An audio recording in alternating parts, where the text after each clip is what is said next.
Hello there, Dave again, with another episode of Alternate Endings. And this one is perhaps our most divisive one yet, at least among us. We reviewed Sean's favorite director, Quentin Tarantino, this movie, Once Upon a Time in Hollywood. And yeah, it you'll see. Enjoy.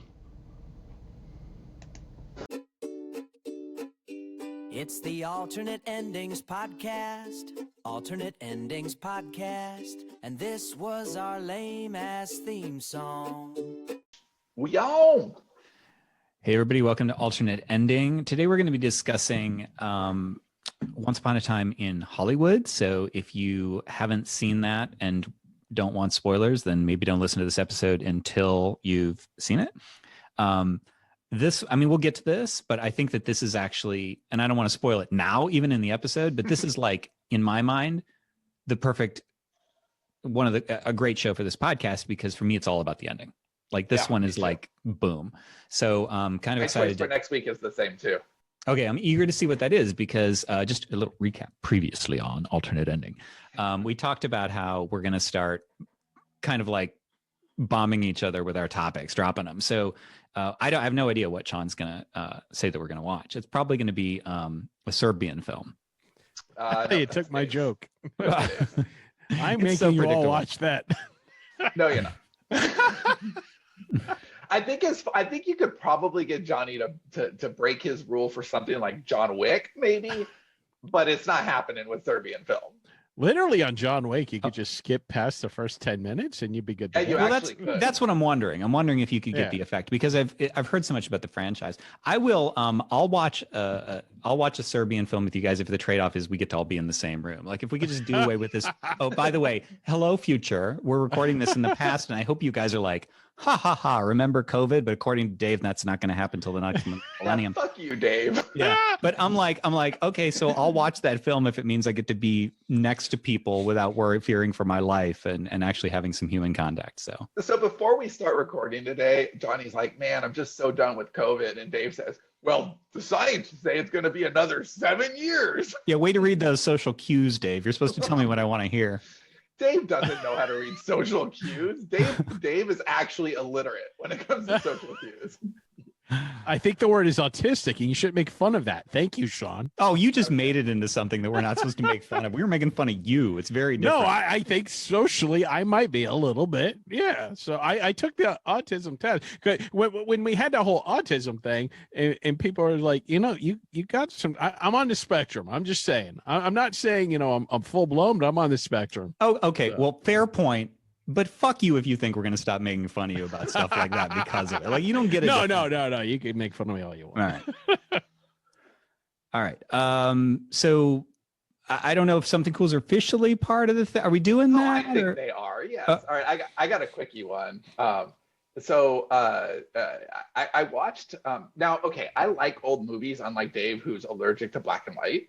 I like old films, and I like film history. I like understanding where things come from, which is one of the reasons I love this week's. I love Johnny's Choice so much for this week. I love what we're going to talk about. But I went way back, and like really old movies, I just don't have a lot of patience for, because they either move really slow or the sound is shitty. Or So what you're saying is you're shitting on Dave up to a point, and then he's right.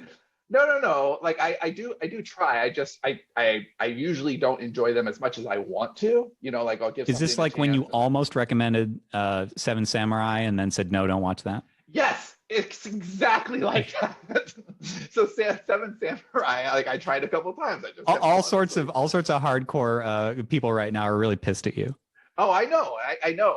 Like I watched All Quiet on the Western Front, and I just thought it was so boring. But I understand its importance in film history. So I do, every once in a while, I just want to watch something for that intent. And like the oldest thing I ever watched up until this was, with any seriousness, is I went with my father and my sister when I was like 18 years old, 19 maybe. We went to a Clara Bow thing at, she's a silent film star. at the Orange County Performing Arts Center, I think, and it was really cool. It was really interesting, but it's been a long time. But I've never seen a Charlie Chaplin movie, and I watched The Kid, which it was like I'm not gonna say I'm gonna go watch all the Charlie Chaplin movies now, but it was way more enjoyable than I expected it, just on an actual entertaining level. The story was super, super simple. And there's something really kind of magical as a storyteller watching a 1 hour movie that has no dialogue. It's just actions and like pantomimes and movies or music, and then the occasional title card. And it's so easy to look at this movie and see why Charlie Chaplin was just so famous, because there's so much physical comedy and there's so much that has to be delivered in the story just by movement. And I don't know, it's not what I expected, and I really enjoyed it. And it's just a small movie. I think it's 50 minutes. It's not even like really, really long. But anyway, The Kid from Charlie Chaplin. I had my money on Fritz Lang's M. That's what I thought you were going to say. Oh, I've never seen that. I think I may have seen it, but I think I forgot it if I did. But I feel like I did, because I had a friend who was really into old films, and he liked that one. So, Dave, what's the oldest movie you've seen? I seen The Kid. When I was a kid, I saw quite a few of the Charlie Chaplin films. did you do it because you thought that kid was in jeopardy? Yes. Is that where it came from? I saw like the Bela Lugosi version of Dracula. I saw Metropolis. Have you ever seen Nosferatu? Yeah, that's actually, yes, I did see that. And that's like the creepiest version of the vampire. Yes, it is. When I was all sexy after a while. When I was a kid, I very much enjoyed black and white horror movies because that's pretty much all there really was on TV, like for horror. Like everything else, wasn't, I wasn't allowed to watch like PG or R stuff, but the old classic horror movies I was able to watch. I enjoyed them. You weren't allowed to watch PG, but you watched Faces of Death? Okay, no. Before I was like 12, I wasn't allowed to watch anything. Wait, so you turned 13 and your grandma was like, "Happy birthday! Here's Faces of Death." More or less. Like the rules were different at my grandmother's house. So Clearly, she had cable. She had a VCR. Before we had either of those. So. Yes. All right. My something cool is Lovecraft Country. I'd watched the first episode like when it came out, and then I, got busy with other stuff, and I started watching a few more episodes, and I really enjoy that show. It is very, very good. Have you watched it? Really, yeah, I've seen the whole thing. It's really cool. Okay, I haven't finished the first season, but the one episode where the woman gets her wish, you know what I'm talking about? Yes. Yeah, okay. That was fucking crazy. I loved it so much. Yeah, I think so Johnny, basically the premise, it's Jordan Peele and J.J. Abrams. Is that right? Am I remembering that right? Yes. Because I just also watched Castle Rock, which is Stephen King and J.J. Abrams. But this is but it so thoroughly delivers on the promise of Jordan Peele and J.J. Abrams in a way that it makes perfect sense after you see it, but it's not necessarily what I would have expected going in. But it is a horror series through the prism of the Black experience, and it's so well done, and the character work is so great. Omar is in it from The Wire. Montrose he plays, and I think that that show, what you could tell horror is really good when. If you were to take out the supernatural elements, it's still horrifying. And just the episodes alone dealing with the racism and these very fucking hostile people that are making their lives a living hell, like that is intense shit. Those are my favorite parts of the show, actually. Yeah, we talked about the Sundown town, didn't we, on another episode? Yes. When I saw that episode, yeah. And that to me was one of the best pilots I've seen just because of that alone.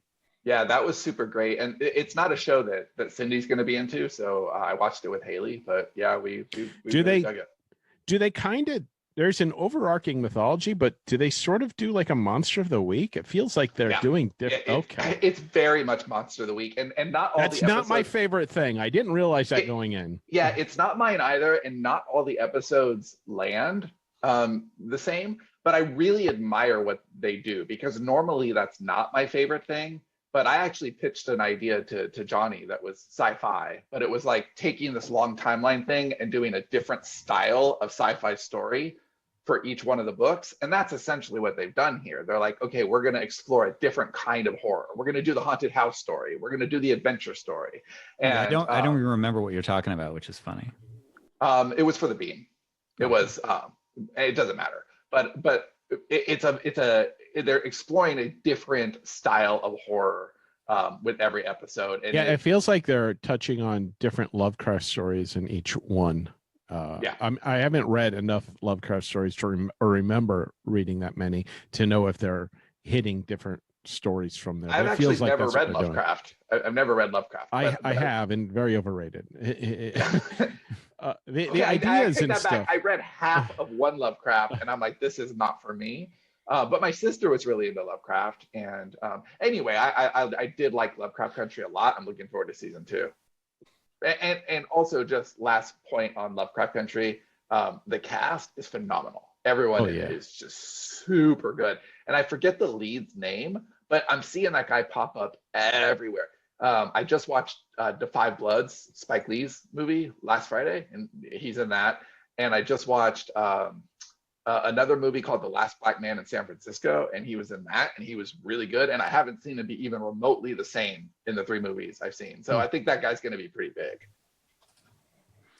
I'm trying to figure out why I never have a something cool and you guys always do, because there's no way that you're watching like that much more stuff. It's the only thing I can think is I must not find anything cool or something.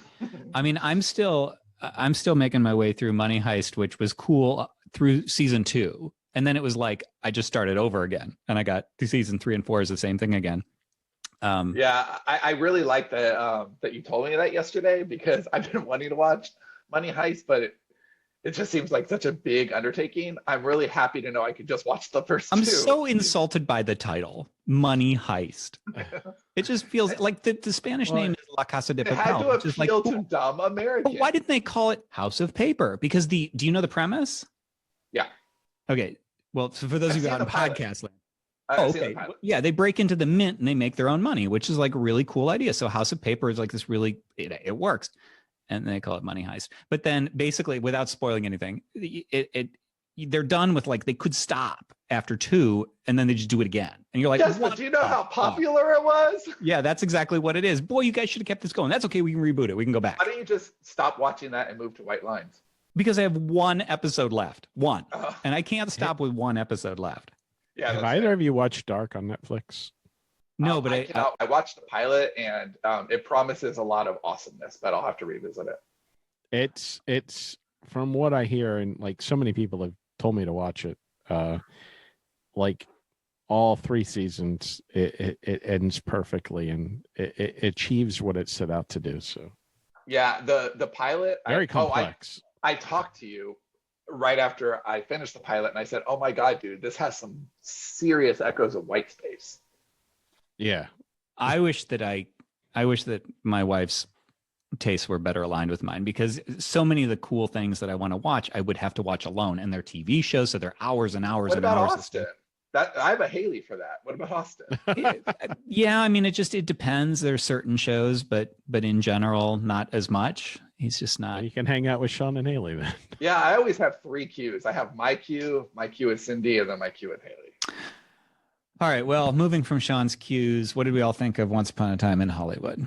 I want to hear Dave first. Well, when he laughs like that, I'm thinking he didn't like it, or he found it pretentious, or something like that. Or both. I've never seen a movie take so long to say so fucking little ever. Oh wow! Look how much he's already 5 stars. That's amazing. That's what I like about Tarantino. Shit. He takes his time. Without that slow build, the ending doesn't work in my mind. The ending is stupid. Oh, the ending is amazing. Wow. I look, Dave, dude, I respect your opinion, but I just don't want to respect for you. Can you stop? This is like how Dave must have felt when those hillbillies stood up in the fountain and declared that they wanted their 2 hours back. You know what? I think that maybe Dave should just listen to us talk for the next 40 minutes and then watch it again. It was too fucking much in love with it. So you know what? It was like fan fiction where they lived. Like Sharon Tate and all of them lived. It was bullshit. I get what he was doing, and wow. there were okay, I'm torn. I liked some parts of it. I would have liked it as a TV show. As a movie, I thought it was What? But that makes it longer. That makes it would- longer. Then it tells more time to tell the same story. It was so unhinged, so without tension. Just there were moments of tension, but as a whole, it did not work as a whole at all. No. Okay, all right. I don't think I've ever disagreed with anything more. I know. Okay, Johnny, your turn. You go first. No, I don't know where I don't know where to begin. I mean, Okay, well, let's talk about tension then. Let's talk about tension. Actually, okay. Well, look, actually, can I go all the way back because Sean and I saw this in the theater, and so. Oh my God. And If I was sitting in a theater for 3 hours watching that shit, I would have shot myself. You know that it's going to get a Netflix, probably a Netflix release, same as Hateful Eight, with an It's extra gonna be even hour. longer. Oh, Yeah, another hour. Oh, I And I can't wait to see it. I could totally see another. I can't wait to see Why it. is he going to do that to us? Why Well, I don't think it's going to do it us to that you beautiful pretty gift? clearly. Like, yeah, I think it's only going to do it to me and Sean. Hey, Johnny, I guess if I showed him my feed, he would do it to me. There were some things that I felt definitely took a little too long. So, for instance, I did not need anywhere near as much of Sharon Tate in the theater. Like, that was excessive in my Well, mind. he wanted to show her dirty feet for He 10 did- minutes. He does like to show. Oh, that's the reason Dave didn't like it, because the feet thing is very much on display. You see Margaret Qualley's feet a lot too. Yes, but the feet thing is so intentional. Yeah, because he's jerking off. But it's not even about his fetish, which is It clearly is. on display. But it's the fact that there's so many things about this movie that are meta. And as a storyteller, I love that. Johnny and I do this in our work all the time. It's not your vibe, Dave, but Johnny and I like to reflect on our own work within our work. It's important to us. And that's clearly what he's doing all over the place in this movie. And the foot thing, it's like, oh, I've got a foot fetish. Motherfuckers, watch my foot fetish. And he takes every single chance. And I disagree about the Sharon Tate thing, because that was him showing her reverence. And I get it. I get it. I was just bored. And she was so not even there. Like, just you're missing the point. You so miss the point. Okay, so film student. Well, hold on. Let me go back to the story I started to tell when we saw it in the theater. And so, kind of knowing the bones of this story was like, okay, I felt like I knew what I was going into, right? And I felt like it was going to be a Tarantino retelling of this. And now I did forget Inglourious Bastards, because Inglourious Bastards obviously pulled this same trick. And so through the tension for me came from thinking that I knew what was going to happen. And so I was waiting to know all these characters and feeling really terrible for what was going to happen at the end. And that did work. And I will say the twist did work, but it touched on a few things I don't like. So I'm biased. I did not like the 60s. I did not like 60s movies. God, go home. Just go home. I did not like the whole the fucking, people dancing to the fucking music. I hate that in every single fucking 60s movie ever. I had to watch so many of those goddamn movies when I was a child, because that's all that was on TV. I hate it. And he clearly loves it. I used to think that your life made me sad, like present day, but I think your whole existence makes me sad. I don't think it's just a childhood thing or a modern day thing. Your childhood sucked too. Yeah, it did. Well, how do you get a shitty person if they don't have a shitty childhood? Welcome, new listeners. I do not like that he used a real life tragedy in such a flippant sort of way. Oh Oh, my God. I don't- And I know you're going to disagree with No. me, I'm could fine not with that. disagree I with think you. it's revenge against that tragedy. I think that's what this is all about, is because it wasn't just that individual incident. It's crime. What the fuck? It's true crime fanfic. That's what it is. It didn't just kill Sharon Tate and, whoever else. It killed it killed the spirit. It killed Hollywood. That's why it's Once Upon a Time in Hollywood. It murdered a lot of American innocence in that moment. Yeah, I couldn't disagree more. First of all, the pace With Dave, not me, or with me too? No, with Dave. Okay. Yeah, with Dave. So I did see this movie with Johnny in the theater, and then I went back and saw it with my. Actually, How are you guys able to see the movie through all of your jizzing? It was pretty hard. It was pretty hard. We bought raincoats. Oh, like look what he did here! Look what he did there! Oh, he's a fucking genius. I worship him. He is a genius. He's one of my favorite 10 directors of all time. And this movie is my second favorite Tarantino movie. I've seen it 5 times. What's your first? Kill Bill. And I think this is my favorite, by the way. Kill Bill, which I think of as one movie, Kill Bill 1 and 2. And this movie just gets better every time. I'm noticing more things and I'm just more impressed with what he's done. And everything about it works. And the fact that it does. Except it's runtime.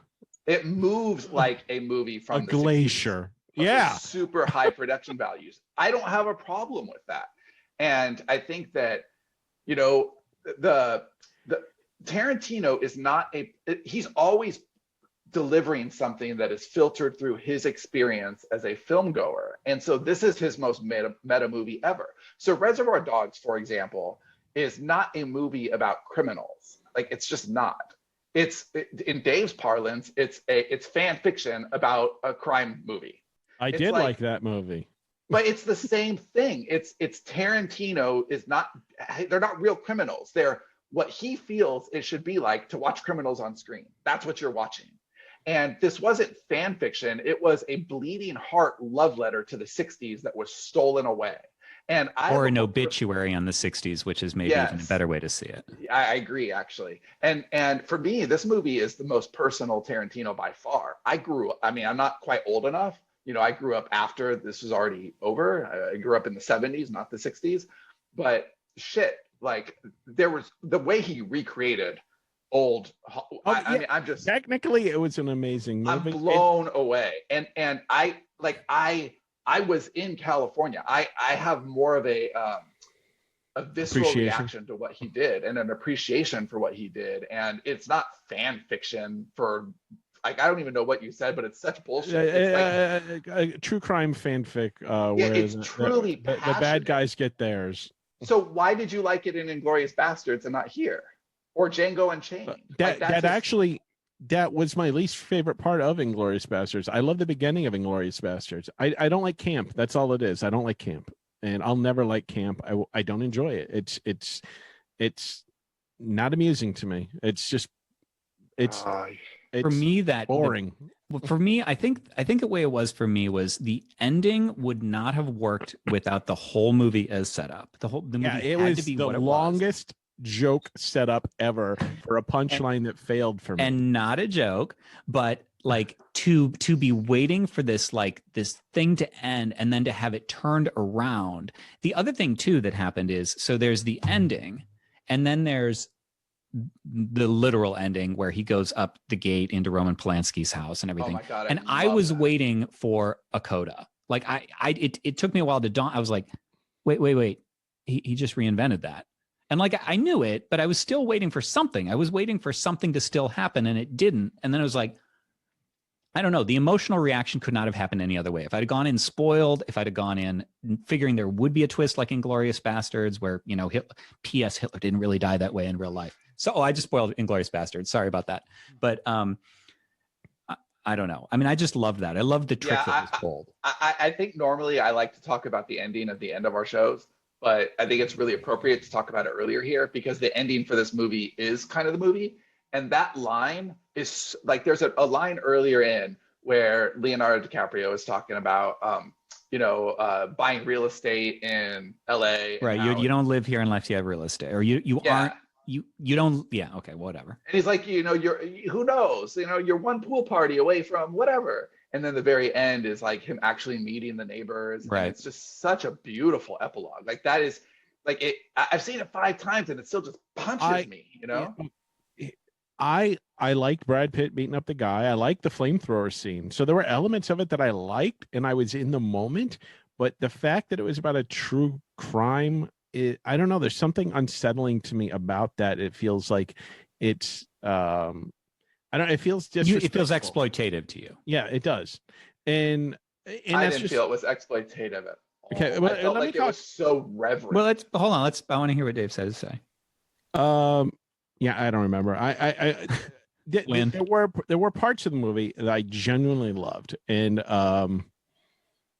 I loved the scene where he goes to where Brad Pitt's character goes to the freaky ass movie. That was wonderful. Where all the hippies live, and I enjoyed that entire. That was scene. A real place. Is that exploitative? Fuck you. No, I'm genuinely curious. I'm trying to see what your line is. No, I don't like when people exploit an actual real life tragedy that is somebody fucking died in a horrific Sharon Tate's way. Sister wept with how much honor Tarantino showed. And I'm not going to take that experience away from her if she enjoyed it. Great, and it's not for me to say. So if her family doesn't think it's exploitative, why do you think it's exploitative? I could still have an opinion. I'm not saying that everybody should feel the same as me, but that is my honest opinion about it. So I understand that other people like it, and I'm fine with that. Does it influence you to know that Sharon Tate's family is fine? I heard about that. Well, I heard about the sister. I don't know about the rest of the family, and that's fine to me. That's their experience, and it's not for me to say what they should experience. I'm just saying what I experience, and I have no connection to these people. But generally speaking, I have an aversion.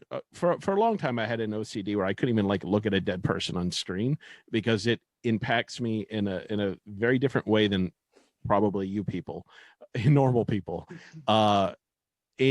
Especially when it comes to something that is so horrific and it's well known in the media, and I felt like I don't know. It's hard to explain in a way that makes sense to you. It's a very personal bias. It's interesting to me because, and I'm not fucking with you, and I'm not trying to nitpick, but I have the exact same reaction to what you write.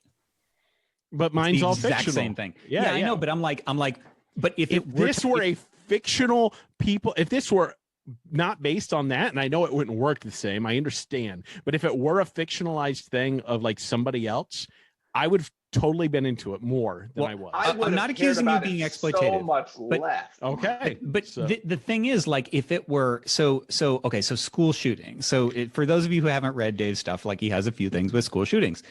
The fact that really happens, yours are fictional. But the fact that really happens is what gets me. If it were aliens being shot up somehow, I wouldn't care. But it's the closeness to reality that actually ironically affects me. I totally agree with Johnny, and I write with Dave. I have no problem, getting in the weeds there. And the way I think the way that I handle actual tragedy is more of a cathartic way than a campy way. I wouldn't do it as a joke. I mean, it felt like a joke to me. Well, and it bothered me. It wasn't a joke. Tarantino is a master conductor of emotion. He knows when to release the tension, when to heighten it. He wasn't treating it as slapstick. Art is never going to affect people the same way. But this is, so my experience of this movie was, after the fact, so I knew very little about the Manson family and everything else. So after the fact, I did a little bit of research just because I was curious. So you appreciated the movie more afterwards. Well, first of all, I got physically ill because I was just reading, and I read enough about it, and I was like it ruined my evening, enough that as if it had just happened, as if it had happened to people that I knew or something. And but my reaction was, fuck those people. It was the tragedy of it was terrible, but at the same time, it was so angry at everybody who, because there are people who still, they're still alive, they're still in jail, or they've been released. And so ironically, if you flip those two around, if I had done the research first, then this movie would have been even more cathartic for me, because this is what, and I imagine this is what Tarantino was trying to get at, is I just wanted to find those people and curb job them into a stone mantelpiece and flamethrower them. And so I think this is his way of saying, yeah, fuck you people, in exactly the same way I would have liked to eviscerate them in fiction too. Yeah, I'm actually a little insulted. I mean, not really. I mean, Take like, that, Dave. I totally respect your opinion and your perspective and everything, but I do think it's a little insulting because Tarantino is like a really, really honest filmmaker. And this to me is not exploitative at all. It's in fact really cathartic, and it's a beautiful message that he's trying to send. And I appreciate an artist who is always trying to put their love and the audience first, their love for film and the audience first. And I understand that you don't connect with his work, but well, I'm also turned off because the fact that he had, a version of Roman Polanski in there, and then you go back to the interview he did with Howard Stern where he talked about, oh, it wasn't rape because the girl wanted the sex, 13-year-old girl that he drugged in a hot tub. That like how that's kind of shitty. And I can't divorce that. I didn't hear that. I didn't know that. He's apologized for it since, but it also doesn't change. Like, I don't know, man. You just let these little things. Yeah, the art and the artist. That's a hard thing for me. Yeah, I do. But there's so much. His love for film and story bleeds off the screen. And for somebody who makes their living as a storyteller, I would just imagine you'd have more respect for that. Okay, well, let me go to the things I did like. I do have respect for a lot of the movie, and like I said, if it were a TV show, it felt to me, I think, as a story, and I've watched film critiques of this movie to see how far off base I am, because I like to get other opinions. And from people that love him and love the movie, and there was a common consensus that the structure was kind of shit, and I'm standing by that. That was my initial impression. But I will say, the structure is shit when compared to the template that's used in Hollywood now. Yes. And as a storyteller, Johnny and I are always pushing against that template. It's annoying. It's why it's so hard to sell books algorithmically right now. I embrace the fact that I know I'm going to see something different when I go to a church. Okay, and that's fine. But I didn't enjoy in the format that it was. Okay, so what I did like, I liked the scene with Brad Pitt going to the thing. I liked the mystery around Brad Pitt's character. Did he kill his wife or not? I would love that it's not answered. I would have liked that if it were answered. Why? I don't know. Why did that need to be answered? So you can know whether you should like the guy or not. but that's it. He's a conflicting character. They've got him like sitting there at a stop sign watching underage girls while Mrs. Robinson is playing. Like, they do enough of us to make us a little uncomfortable with this guy, which I think is. Again, but then he turns her down too, so you really don't know which way he's leaning. You don't know who he is, but he doesn't turn her down because he's not interested. He turns her down because she's not putting him in jail. So his motives aren't even pure. Like, he does turn her down, but he is a question mark. We don't know if he's a good guy or a bad guy. And I like the friendship that those two characters had, and I like at the end where he's like he's gonna have to let him go right in front of the Mexicans. And I liked the dynamic between them. I even liked the what I think some people would consider a self-indulgent part where they're watching the TV show together. I liked that. It worked. I thought that was wonderful. Yeah. And I loved the scene where he's talking to the little girl on the set and he just like breaks down. Mm-hmm. That was one of the best scenes in the entire movie. I liked those little moments. It felt like a movie with a lot of little vignettes, moments of greatness, padded way too much. Like, I think the Sharon Tate stuff, just the camera fixated on her in such a way that really didn't do anything for me to get to know this character at all. It felt very superficial. Okay, well, if it was a point, I still didn't like it. wait, but you're saying it's exploitative and disrespectful. That's why it's like that. It's if you're just getting enough to, like, he's not putting words in her mouth. He's not deciding who she was. He's letting us bond with her, removed. And like but there's a lot of bonding time.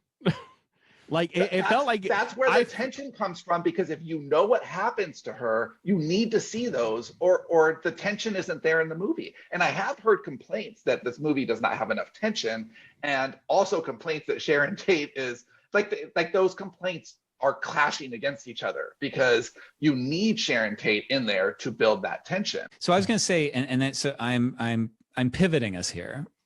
Because we've been talking about, well, a lot of stuff, obviously, a lot of argumentation here and debates, is just structurally and well, not thematically, but there were two major stories here. And the idea that he chose to do basically a buddy story, and kind of a fairy tale in a weird way. That's why it's Once Upon a Time. Like it is about aspiration and you're one big shot, and wrapping it up in historical truisms until the end. And so what do you think about that choice? Because we do have two very different stories going on here. One is the slow rise, the slow creep toward the Manson family tragedy at the ending. And one is this buddy story that really has nothing to do with it. We just follow Leo's character and his career and how he's trying to, you know, like the long scenes where they're shooting and stuff, really could have been told in any context, possibly divorced from this larger story. So what do you think about some of the choices that were made there? For me, it really works, because like what Dave was saying earlier about it's just these moments, these vignettes, that's what I go for a Tarantino. And I did like some of the moments. I just wanted more connective tissue.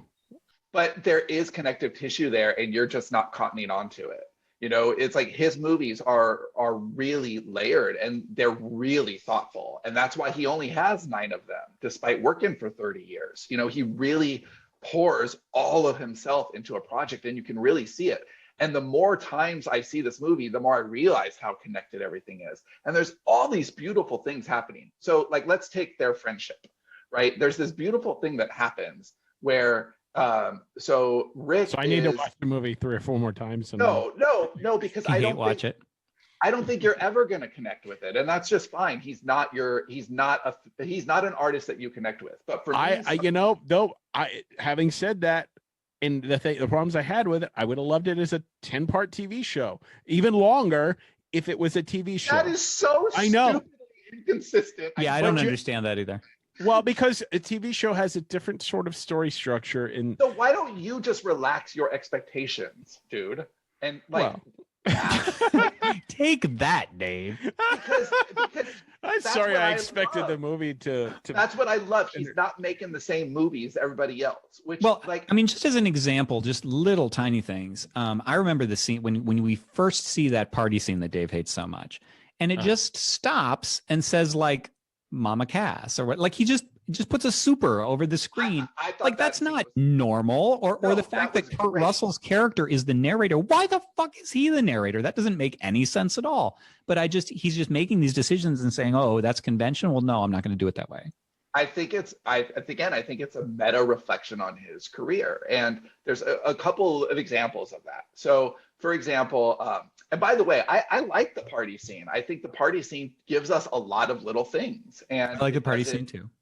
Yeah.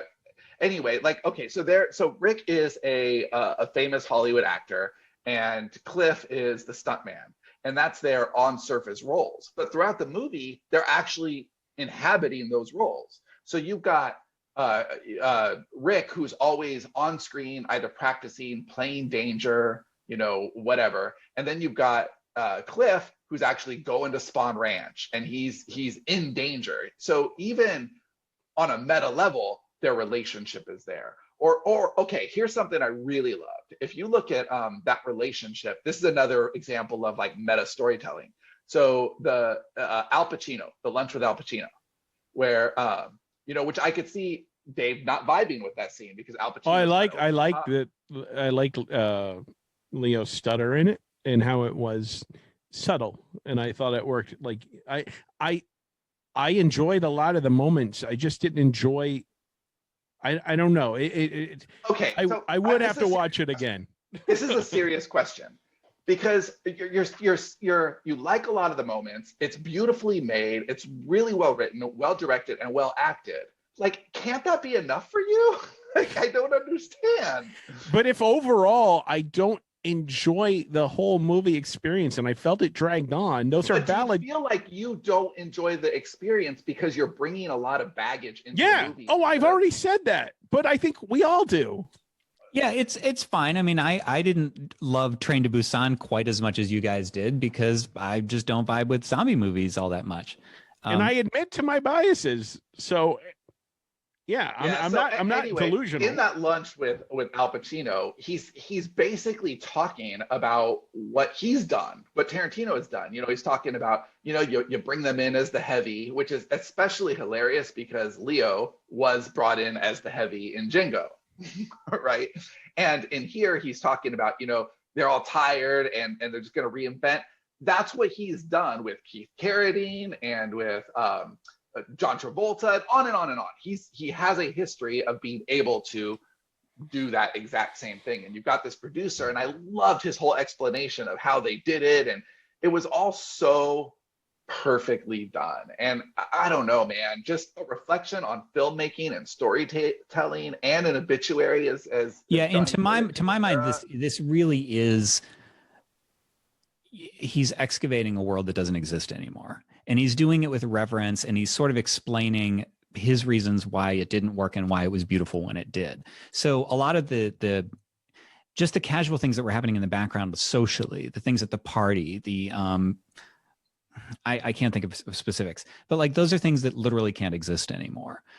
It just isn't part of it. And in part because, not just because that isn't in fashion anymore, but because there's a certain innocence and naivete that had to go into some of those things. So like when Sharon Tate goes to the theater and they're all like gaga over her because she was in the film, let me take a picture of you posing next to the thing.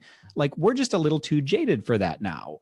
It just doesn't, I don't know, like that vibe isn't there anymore. And so that's what this all was to me, was like an exploration of this era, and these movie stars couldn't have interacted this way, and this career couldn't have happened this way, and this redemption at the end would no longer happen in quite that same way, that anointing.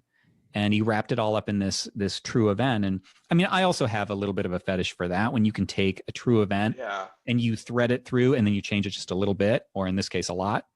I just think that's really cool. I love cathartic artistry, and this was exactly that. And like, I understand what you're saying about Polanski, dude. You've known me for the entire, you've heard me go on tirades about Polanski, but he also needed to be in this movie. He was a historically I understand that, but it reminded me of, you know, that conversation. So but it's like I don't know, it's like I can't, based on the things that you're saying, I cannot conceive of a scenario where you would have gone in enjoying this movie. It's like you had too many things deciding against it before you even go in, which okay. But that's okay, because that's the format of this show, and to be fair, I did not know about I didn't know that it involved the Manson family until I started watching it. I didn't pay attention to the movie when it came out. So all of that was fresh when I saw it. The only preconceived notions I had were that I think he is overrated and full of himself, and you worship him. Other than that, and he has a foot fetish. Well, I like that it's about the Manson family while not being about the Manson family at all. Yeah, exactly. Like Charlie Manson appears for like a second, and they never even say who he is. There is more Manson in the extra footage. Extra footage, but he didn't choose it for the film. But I do love that when I heard Tarantino was doing a Manson movie, and this is actually his take, just fantastic. And to be clear, I don't worship Tarantino, and I do think that his movies are not always perfect, but I think that he is a more passionate storyteller than most people making movies. And as a storyteller and somebody who's always pushing and putting myself into it, I just admire what he does. Do you have any issue with the length of the movie? Do you feel that some of it could have been edited out? No, I want still more. Been effective. I want more. And I understand why you're saying that, but like I actually feel more that way the more I see it, because I want to see these people talking. Like I can understand wanting more of that. Like I can understand once you already like a movie that you'd want to see a longer version of it with all the stuff that you loved and more of it. But as a first time experience, I felt that it could have been shorter. Yes, but that's the difference, is with I'm never in a hurry with Tarantino movies. I love his dialogue. Like I want to see those actors, and like it's one. I don't put them on just because. I put them on because I've got a few hours and I really want to soak up in great dialogue. You know, dialogue is, I don't know. I think it's both the easiest and the hardest thing we do as writers. What I'm so interested in Tarantino, I'm so interested in about Tarantino is how, I'm trying to think of the right way to put this. His subject matter is never extraordinary. And that said, I realize that Kill Bill is very fantastical, and some of the others, like he does like to. Yes, but Kill Bill's still just like, I'm gonna take this, I'm gonna take this. Right, it's people, and it's It's a remix of like people in ordinary situations and like extremes of entertainment. So samurai films or just gonzo Pulp Fiction. Pulp Fiction. He's got a movie called Pulp Fiction. Which Dave hates, by the way. Threads those together. Yes. Dave is not a fan of Pulp Fiction. And so if you contrast that, like one of my other favorite directors is Sean very publicly shit on, of course, is Christopher Nolan. I love Christopher Nolan, but I also don't worship him. There's no director I worship, actually. And Nolan, if you compare like Nolan and Tarantino, they're very, very similar in some ways. They're who very do you like more between those two filmmakers. I can't pick between the two because they're so different, personally. It is because I like them for different reasons. And so, Nolan is, they both prefer to shoot on film enough that they lobbied Kodak, that sort of thing, that they both prefer, no CGI, practical sets or practical oversets, practical locations. They both, I believe, I don't think that Nolan shoots with one camera, but he certainly shoots with one primary camera, and they both sit there and look through the viewfinder. They aren't in a what do you call that? The room. I can't remember it. Video village. They don't have a video village. And so, but their styles beyond that are so very different. Like, look at this. This is like people living their lives. The most of the movie is just a story about two people. And I just think that scene where he's feeding his dog, right? It's like that. I really like that scene. Well, I like that because that is an effective setup for what comes later when he has the dog attack the guy. But it takes its sweet fucking time, dude. I was fine with that scene because the scenes that take too long for you are perfect for other people, and then you're like, I don't know. I think we've concluded that Dave is wrong. For this one, yes. Or an opinion. I don't know that he could have been. Okay, as we wrap this up and it's time to pick our next week's show, I have serious reservations about the one I was going to pick because I don't want to do two arguments. Is it The Big Lebowski? Because that's a movie I don't get either. No, it's La La Land because I'll watch that. Because but I don't want you to watch it now. You're gonna hate it. I mean, I've already clearly what this episode told us, what this episode taught us is that you can't go into something with preconceived notions and get over those notions. They're gonna destroy your ability to. I actually have a movie watching phenomenon that I'm curious if it happens with you, Dave. So let me describe this. I want to hear this. Well, okay, because I've told you guys that we went to see Uncut Gems. And with Adam Sandler, and it's. Wait, did you see that in the theater? I did. I saw it in the theater. I saw it at the Alamo, and it was. Wow, I didn't realize you. Yeah. Well, we wanted to go for a date day, and so we did. And I was like, "What the hell is this movie?" Like for most of the movie, I was just like, "This guy just sucks," and just bad things happen. And then after it was all over, and having not a negative experience, but not really a positive one. I started to think about it and I was like, okay, so in retrospect, looking back, I'm starting to see like almost reluctantly seeing what they did that I appreciated. So Bonnie said this thing once, Bonnie from our studio said this thing once. I don't remember where or when that kind of like hit this discordance for me in a very particular way. So she said about some movies, she said, I appreciated it, but I didn't enjoy it. And that's how I felt about this. Well, so there you go. So what I would ask is that it's almost revisionist where I go back after a movie like that. And now I want to see it again. This happened with Upstream Color too. I shat on Upstream Color when we did it for the podcast. But then after the fact, I was like, oh, you know what? I think that if I reframe my expectations, because I went in expecting a sort of movie with both of those. And so after the fact, I go, okay, so if I'm no longer thinking about what the movie will be versus my expectations, and I instead say, okay, the movie is what it is. I already know the Band-Aid's been ripped off. I know what this movie is now. Do I appreciate it? And more often than not, if it's an appreciable movie, I do go back and appreciate it. And then I usually end up liking it. So I'm curious whether that happens. Yes, it does happen. If I were to watch this again, I think I would appreciate more elements from it. But I also think that I might have a stronger dislike for some of the things I didn't like, or maybe be able to present them in a way that makes sense to you.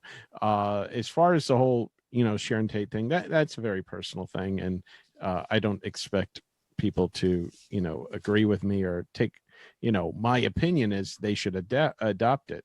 It's just how I feel about it. And I can't get over how I feel about something. And that's fine. You have your opinion. Yeah. And that's totally fair. I actually really love to be wrong, and to be educated as to why I missed something. I'll go back. So a filmmaker I can really relate to this is, and I know it's someone that you like, Dave, and you don't, Johnny, but I would also put him in that same class with Nolan and Tarantino as somebody who always shoots on film. Yeah, he always shoots on film. He also lobbied Kodak. His movie, The Master, was on 75 millimeter. Yes. So P.T. Anderson is one of those filmmakers that same. He's the same vintage as Tarantino. They're contemporaries, and he is a great writer, a great director, and always puts a lot of himself into his movies. Yet every movie, 100% of those movies except Magnolia. Magnolia is the only exception to this. Every single P.T. Anderson movie, I don't really like it the first time I see it, but I have enough respect for him as an artist that I always give them another chance. And then I'm like, oh, well, interesting with him though is, do you know who else puts everything into his work? Like famously so is Daniel Day-Lewis. And P.T. Anderson has worked with Daniel Day-Lewis more than once. Yeah. That's I like Daniel Day-Lewis. Now, have you seen Phantom Thread? No, I haven't.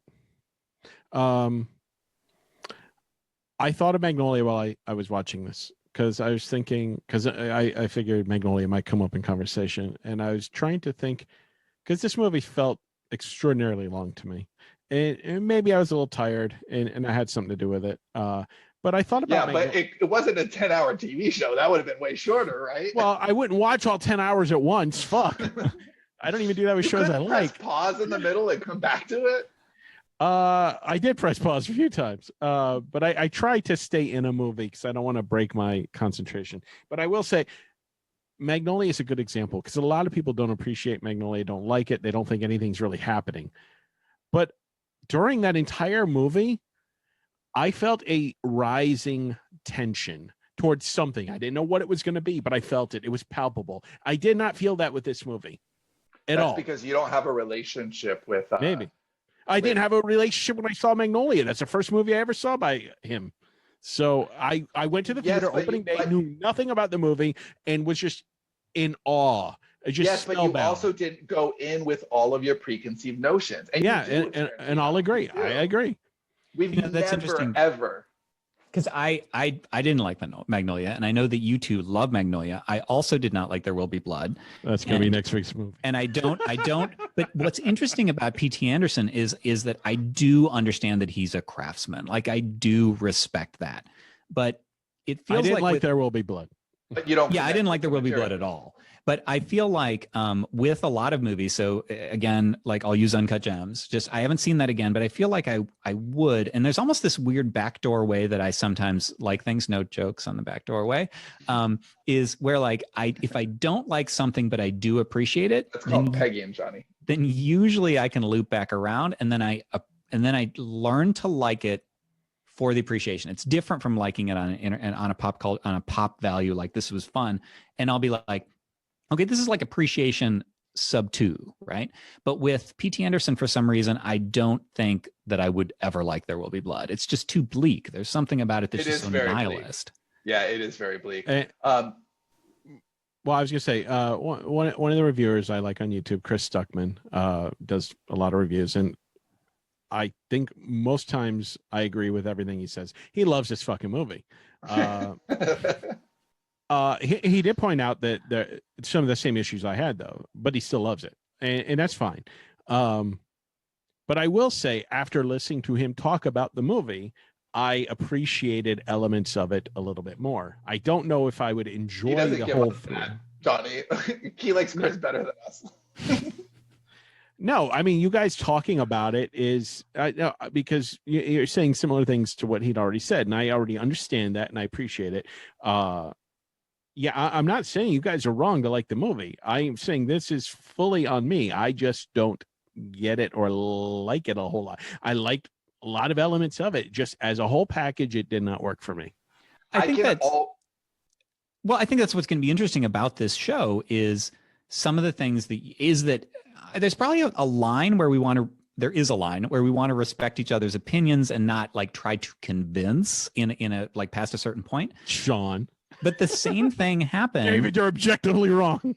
There were some things about Train to Busan, which again, I liked, but I didn't love, that once we started talking about it and you guys were bringing up points that it was like, it's like it by proxy ratcheted up my chance of appreciating it in the future. I could watch that happening in real time too. You were really engaged in that conversation.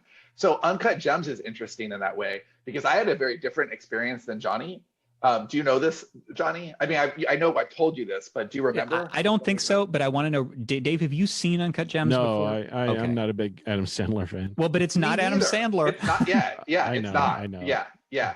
It's punch drunk love Adam Sandler. It's like actually somebody who knows how to use him. You know? Yeah, he's a surprisingly good actor. I would watch it. I'm not averse to it, but it's, there's so many things on my list. So this movie I had no interest in seeing, again, because Adam Sandler. I'm totally with you. And then Johnny saw it and shit on it. And then I just had no interest. Like it was on my list because people kept talking about it. Then Johnny shit on it. I took it off my list. People kept talking about it. And then it went back on my list. And then one day I was just like, I'll watch it. And I watched it alone. And I really liked it. And I think one of the reasons I liked it is because my expectations were so low based on what Johnny had said. And is it possible your expectations were couched, not low? Yes, they were couched. But I actually really liked it. And I liked it on a technical level because it never stops. Adam Sandler just never stops. The movie never stops. And then it has an ending that is truly deserved. I actually want to see it again, despite not really liking it. Maybe you guys can make that one of your movies. So the reason I'm having a lot of, I do like the fact that we don't all need to agree. I think the discussions are much better that way, blah, blah, blah, blah, blah. But I'm having a lot of second guessing about La La Land simply because it's not that I want to convince you, Dave or Johnny. I don't want to convince anybody that, like this thing, but I feel like it's a little bit defeating if we already know there's no chance that you're going to be open-minded about something. So I'd rather pick movies where we can have a real discussion, because right now I'm playing La La Land in my head and I'm already pre-guessing every objection that you have. And I know what you're going to say. Well, you spoiled the ending for me, so that kind of robs the movie of. But there's it's a caricature of something, and I know it's going to strike you as campy, but that's intentional. And so I am curious if you can go in. So what I was saying about Sean's expectation being couched, I'm curious whether that is a thing for you. Like if you go in with expectations where you're like, okay, it's if going to be my campy. expectations are lowered, I can enjoy a movie, and I can't think of any off the top of my head. But I don't remember everything I fucking watch. So. I think I might reverse on La La Land for another reason then, because a big reason to watch it is the ending, and if you already know that, then you ruined it. I don't know that it's a great choice. But I did just have an idea as far as I think we should find the movies that each of us dislike the most and rewatch them like for an anniversary show or something. No, that would be funny actually. That would be. I'd love that. See if our opinions have changed. There are several movies, music especially. Music I have there's albums that I fucking hated when they came out. Radiohead Kid A, I fucking hated when it first came out. Now it's one of my favorite albums. Yeah, me too. Yeah. I'll listen to records that I'm like, oh, I did not give this a chance. And art is the same way. You know, there's been movies that I watched that I like, oh, that did not hold up, or movies I didn't understand the first time I saw them, and now I'm older or I'm at a different place in my life, or I have enough experience that helps me tap into what that movie is trying to say. I think it's a hallmark of good art. Yeah. And a lot of art is dependent on the person viewing, reading, ingesting the art in some way, where they're at. And if you're not meeting them in the same place, they're not going to have the same experience. And I'm clearly not having the same experience with this movie as you all. And but I am also cogent enough to understand that it's me, not the movie. I understand that why it's, you know, achieves. I'm not saying everybody that likes it is a stupid piece of shit. I just don't enjoy it. But yes. But that said, I also think that it would be ridiculous of us to assume that there are no issues whatsoever with this movie and it is all in Dave's head. Like, there are things. I do think that there are certain things that I'm an apologist for Tarantino, because I do really like his work, and not the feet, but you know, it's like I want more feet. 10 minutes. Again, it's because I'm personalizing this a little bit. So again, I don't really have this relationship with art with you, Dave. But with Johnny, like, we are always trying something different, and we want fans who love us enough to be apologists for us and to give our new ideas a chance and to really let our art sink in. And you know, that's important to me. And I want to give. And you have to trust an artist for that. Yes, but I don't wholesale. Like, I don't like my least favorite Tarantino movie. Yes, that's the one. Nobody likes that. I even watched it again recently because I'm like, maybe I was wrong. I wasn't wrong. It's way too long. And it's only 2 hours, I think. And it's still way too long. So it really just depends. It's not like, you know, I love Nolan and I'm an apologist for Nolan, like Interstellar. I apologize a little bit there. Yeah, like, I didn't like the Interstellar that much, especially mainly the end. Because the end kind of shit on the whole experience a little bit.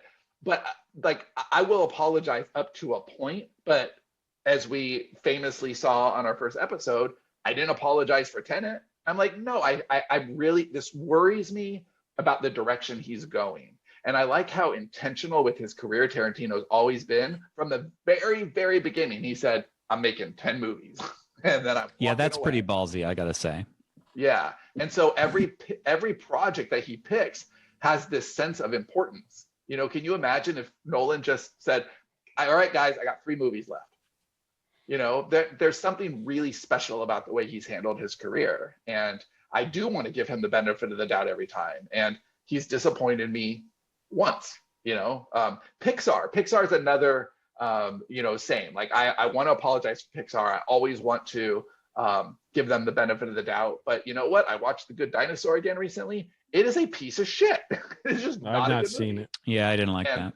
I feel the same way about the Cars franchise, you know, especially 2. I think 2 is just a bad movie. But does that diminish how remarkable Pixar is? Well, a tiny, tiny bit, but you know, because they haven't hit every home run, but they're still some of the best storytellers to have ever existed. All right. And so in my opinion, Disney, since bringing Pixar in, same deal. Yes. Yeah. Like, we just rewatched Big Hero 6, which I really like. I haven't seen that. That's great. Big Hero 6 is great. So I don't know. Like, I came prepared with La La Land, and I don't really have a second choice, but I kind of don't like that choice. Would you like my opinion on this? Yes. So yes. I think that the fact that you were intending to do La La Land, I don't think you should back down. Like, I think that's your pick. I mean, seriously, like, what, you're going to change it midstream? Well, yes, because I think that what we saw from this, like, I want better discussions. I want to know, like, I don't want to convince Dave, but I don't want to give him something that he's just decided not to enjoy and then he doesn't get to enjoy it. Like, that's not fun for us. So is this a little like if your pick was John Wick and during this I had expressed extreme discomfort with, you know, animals dying in movies and stuff, and then you're like, you have to watch the beginning anyway, Johnny, and you're just why? And but then beyond that, I also didn't realize that Dave knew the ending, that I had spoiled that. So I think that diminishes his experience with it too. So if I know there's 2 things that are going to diminish his experience, and we already had this episode where we were talking about, you know, him being. I don't want it to be the bust on Dave. Well, my opinion is just my opinion, which means that you can do whatever you want, including changing the movie. So, Dave, do you have a anything backup queued up if we switch turns?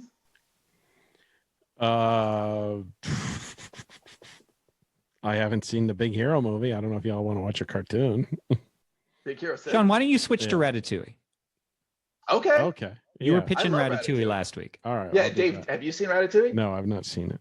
But you hate rats, right? Like, a rat in a kitchen, is that going to trigger your OCD or anything? No, I like rat. I like rats. All right, cool. I like rats. Johnny, Put a dash behind that. Not as Johnny, much as you've never guinea seen- pigs. You've never seen Ratatouille, or you have? Johnny. Are you talking to me? Yeah. Oh, the other Johnny. Well, I thought you said. I think we were still talking to Dave. I missed that. So I actually think I fell asleep in it, not because of the movie, but because I think I was tired, and it was one of those deals where like the family was watching, and I wasn't like, can we go back and watch the end of that again? So like I think I did see it, but I don't think it got a fair play, right? Like I think I need to see it again anyway. Then yes, I think Ratatouille is a great choice.